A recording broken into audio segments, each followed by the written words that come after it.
మరి చెప్పండి, అనుభవాల్లో గుండా ప్రయాణం చేయడానికి దమ్ముందా? ఉందా? దడుందా? దడుందా? దమ్ముందా? ఎంతమందికి దమ్ముంది?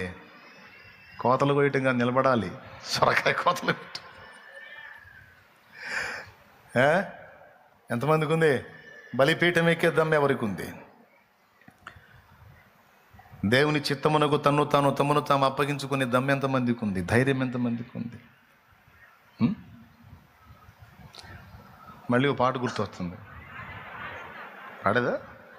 స్తుతుల మధ్యలో నివసించువాడా, స్తుతికి పాత్రుడా, స్తుతియాగముగా నీ సేవలో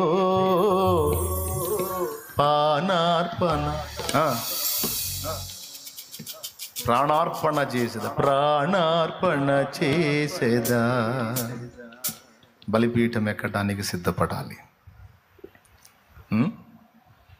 దేనికి సిద్ధపడాలి? రైట్. దేవా, నీ నడిపింపును అనుగ్రహించు, ఎన్నైనా అనుమతించు, భక్తుల అనుభవాల్లో కూడా నన్ను నడిపించు, కానీ తట్టుకొనుటకు శక్తినివ్వు అని ప్రార్థన చేసుకుంటూ ముందుకు సాగిపోయే ధైర్యం నీకుంటే, నా దేవుడు ఇది మొదలుకొని నిన్ను ఆశీర్వదించడం కాదు, ఇతరులకు కూడా నువ్వు ఆశీర్వాదం అయ్యేటట్టు నిన్ను చేయబోతున్నాడు ఆయన. ఆమేన్. నువ్వు ఎదుర్కొంటున్న ప్రతికూలతలకు జడియకు, భయపడకు. అవి ఎంతటివైనా కానీ, ఎంతటి విషాదాలైనా కానీ, ప్రేమించిన వారు లోకాన్ని విడిచిపోని, నలువిధములైన శ్రమలు నలువైపుల నుండి నీ మీద పడని, మొక్కవోని దీక్షతో యేసు వైపు చూస్తూ విశ్వాసంతో ముందుకు సాగిపో.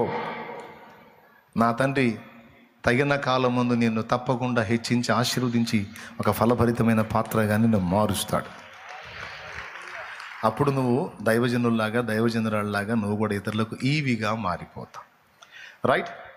ఇప్పుడు మన నుంచి ఏం కోరుతున్నాడు దేవుడు? మనల్ని ఏం చేయాలని కోరుతున్నాడు? ఈవిగా చేయాలని అలా చేయడానికి దేవుడు ఎలా వాడుకుంటాడు? మనల్ని ఏ విధంగా సిద్ధపరుస్తాడు? ప్రత్యేకపరుస్తాడు. అండ్ స్పెషల్ చెక్కడం పని కూడా మన మీద ఆ విధంగా చేసి మనల్ని ఏ విధంగా మారుస్తాడు? రైట్. అది దేవుని రక్షణ ప్రణాళిక, సంకల్పం. ఆయన ఒక వెలుగు వెలిగించాలని ఆశపడతాడు, కానీ మనల్ని తరిగించాలని ఎప్పుడూ అనుకోడని నమ్ము. ఓకేనా? ఎన్ని రకాల శోధనల్లో ఉన్నా ధైర్యం తెచ్చుకో. అర్థమైందా? ఎన్ని ప్రతికూలతలు నువ్వు ఎదుర్కొంటున్నా తమ్ముడా, చెల్లెమ్మా, దేవునికి అప్పచెప్పుకో, ధైర్యం తెచ్చుకో. చావుని కోరవద్దు, జీవితం మీద విసుగు విరక్తి చెందొద్దు. నీ ఊపిరినంత వరకు నీకు నిరీక్షణ ఉంది. ఏ ఘడియలోనైనా దేవుడు తన బలమైన బాహు చాపి నీడల కార్యం చేయొచ్చు. అంతా అయిపోయింది అనుకున్న ఆఖరి నిమిషంలో కూడా అద్భుతం చేయగల దేవుడు ఆయన. అర్థమైందా? అలా ఎన్నో నిరూపణలు బైబిల్లో ఉన్నాయి కాబట్టి ఏం భయపడొద్దు. నా దేవుని కార్యం తప్పకుండా నీ జీవితంలో జరిగింది. ఆ విశ్వాసంతోనే నువ్వు ముందుకు సాగిపోవాలి. మొదటి సంగతి అయిపోయింది.